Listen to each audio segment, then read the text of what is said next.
വനംവകുപ്പ് മന്ത്രി A K Saseendran മാധ്യമങ്ങൾ കാണുന്നു. അതിൻ്റെ തത്സമയം. ഇതിൻ്റെ അടിസ്ഥാനത്തിൽ അവിടെ നടപ്പിലാക്കേണ്ട പരിപാടികളിൽ കാലതാമസം ഉണ്ടായിട്ടുണ്ടെങ്കിൽ ആ കാലതാമസം ഒഴിവാക്കുക, സ്വാഭാവിക കാലതാമസമാണെങ്കിൽ ത്വരിതപ്പെടുത്തുക, അവിടെ ഏർലി വാർണിംഗ് സിസ്റ്റത്തിൻ്റെ കുറവുണ്ടെങ്കിൽ അത് നടപ്പിലാക്കുക, നിരീക്ഷണ ക്യാമറകളുടെ കുറവുണ്ടെങ്കിൽ ആ നിരീക്ഷണ ക്യാമറകളുടെ കുറവ് പരിഹരിക്കുക. ഈ തുടങ്ങിയ കാര്യങ്ങളാണ് നമുക്കവിടെ അടിയന്തരമായി ചെയ്യാനുള്ളത്. മറ്റൊന്ന്, അവിടെ മറ്റ് സ്ഥലങ്ങളിൽ നിന്നും വ്യത്യസ്തമായ ഒരു സാഹചര്യമുണ്ട്.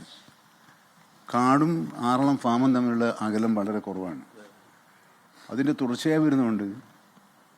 ആറളം ഫാം അത് തന്നെ ഒരു അർദ്ധ കാടിൻ്റെ സ്വഭാവമുള്ളൊരു സ്ഥലമാണ്. അപ്പോൾ ആറളം ഫാമിനകത്ത് വന്യജീവികളുണ്ട്.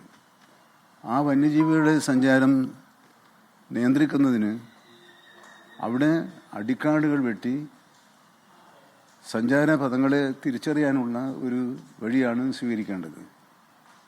ഇപ്പോൾ വന്യജീവി ആക്രമണങ്ങൾ വർദ്ധിച്ച തോതിൽ കാണുന്നൊരു സാഹചര്യത്തിൽ ഇത്തരം മേഖലകളിലെ ജനങ്ങൾ കുറേ കൂടി സർക്കാരുമായി സഹകരിച്ച് മുന്നറിയിപ്പുകൾ മനസ്സിലാക്കാൻ സ്വമേധയാ തീരുമാനിക്കുന്നത് പ്രാദേശികമായ സംഘടനകൾക്ക് തീരുമാനിക്കാൻ, രാഷ്ട്രീയ കൂട്ടായ്മക്ക് പരിഹരിക്കാൻ കുറച്ചൊരു ജാഗ്രത. കാരണം ഇതൊരു യാഥാർത്ഥ്യമാണല്ലോ. ഈ യാഥാർത്ഥ്യത്തിന് മുമ്പ് നമുക്ക് ഒളിച്ചോടാൻ വേണ്ടി സാധിക്കില്ല.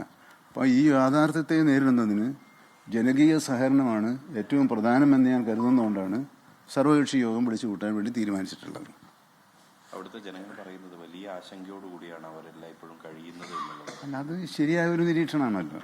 അതിനെ നമ്മൾ മറ്റു തരത്തിൽ എന്തിനാണ് കാണുന്നത്? കാരണം അവരുടെ കൺമുമ്പിൽ വെച്ച് അവരുടെ ഒപ്പം ജീവിച്ചവർ ആനയുടെ ഒരു വന്യമൃഗത്തിൻ്റെ അക്രമത്തിന് വിധേയമായി മരിച്ചു വീഴുമ്പോൾ അവർക്ക് അവരുടെ നെഞ്ചിടിപ്പ് വർദ്ധിക്കുമെന്നത് ശരിയായ ഒരു കാര്യമല്ലേ? അപ്പം അത് നമ്മൾ ആ ഫീലിംഗ്, മനുഷ്യൻ്റെ നെഞ്ചിടിപ്പിൻ്റെ ആഘാതം അല്ലെങ്കിൽ ആഴം, അതിൻ്റെ ശക്തി കണക്കിലെടുത്തുകൊണ്ട് തന്നെയുള്ള നിലപാടായിരിക്കും സർക്കാർ സ്വീകരിക്കുക. യാർലം സെറ്റിൽമെന്റ് പല പ്രാവശ്യം സർക്കാരുകൾ ചർച്ച ചെയ്തു. ഇത് പല മാറി വന്ന സർക്കാർ ചർച്ച ചെയ്തു. എല്ലാ കാലത്തും ഈ വന്യജീവി പ്രശ്നം അവിടെ ഉണ്ട്.